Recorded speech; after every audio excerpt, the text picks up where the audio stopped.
You know what? MJ's most feared player wasn't Reggie Miller or the Detroit Pistons, but Karl Malone's elbows.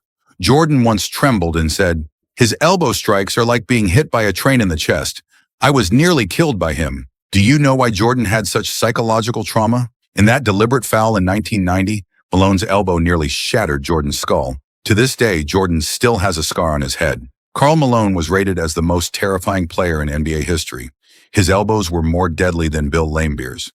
ESPN statistics show that during his career, he broke 17 players' ribs, with 3 of them nearly losing their lives. No one in the NBA dared to deliberately provoke this monster. The most horrifying elbow strike happened in 1991. Isaiah Thomas deliberately fouled Stockton during a game, causing Stockton to suffer broken ribs. The angry Karl Malone vowed to avenge his teammate. "Whoever dares to bully my brother, I'll send them to hell."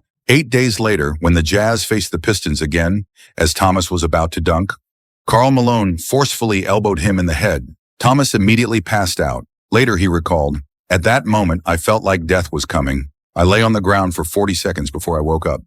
After this game, Thomas spent 4 days in the hospital. The doctor checked him and said in horror, "If Malone had used a bit more force, Thomas would have died on the spot. His skull has already cracked." From then on, no one dared to provoke Jazz players again.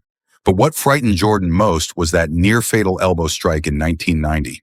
At that time, Jordan was going for a layup when Malone charged from the side, his elbow heavily smashing into Jordan's temple. Jordan collapsed on the spot and convulsed. The team doctor urgently examined him and found he had a severe concussion with a fine crack in his skull. From then on, Jordan would become anxious to the point of insomnia whenever facing the Jazz.